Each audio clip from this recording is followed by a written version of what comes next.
Pemirsa, Polrestabes Surabaya akhirnya menetapkan Jan Hardiana, bos CV Sentosa Steel bersama suaminya Handi Sunaryo sebagai tersangka kasus perusakan mobil.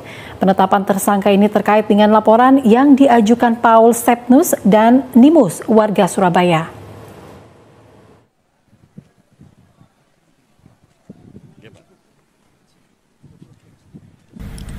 Lolos dari kasus penahanan ijazah, bos CV Sentosa Steel, Jan Hardiana, akhirnya terjerat kasus perusakan mobil yang dilaporkan Paul Stepnus dan Nimus, warga Surabaya.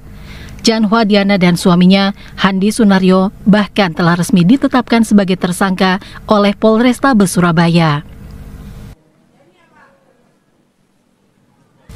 Wakasat Reskrim Polrestabes Surabaya, Rahmat Aji Prabowo mengatakan, dari hasil penyelidikan, Diana dan suaminya terbukti melakukan pengerusakan dan menahan 2 unit mobil milik pelapor. Kasus itu bermula pada tahun 2024 saat Diana dan suaminya meminta Paul membuatkan kanopi di rumahnya, Jalan Prada, Dukuh Pagi, Surabaya. Paul selaku kontraktor sudah mengerjakan proyek itu 75%. Namun, saat Paul dan rekannya Nimus hendak mengambil peralatan kerja, justru dihadang Diana dan suaminya. Paul dan rekannya bahkan sempat diteriaki maling. Situasi semakin memanas ketika Diana kemudian menginstruksikan anak dan karyawannya untuk merusak kedua mobil yang digunakan Paul dan Nimus.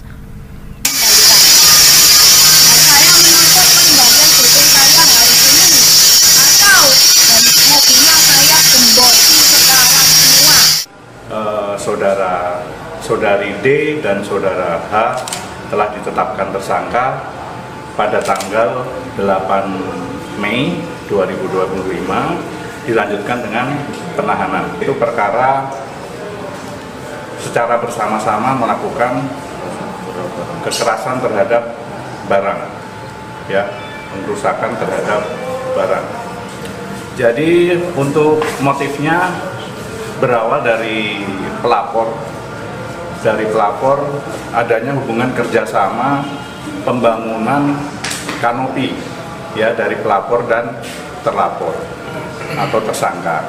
Nah, pada saat itu adanya pemutusan kerjasama sepihak dari terlapor sehingga berujung perdebatan, cekcok, sehingga akhirnya terlapor atau tersangka melakukan tindakan pengerusakan terhadap barang-barang milik pelapor. Akibat perbuatannya, Diana dan suaminya Handi Sunaryo terjerat pasal 170 Jungto 406 KUHP tentang pengerusakan dengan ancaman hukuman maksimal 5 tahun penjara. Dewi Imroatin, JTV.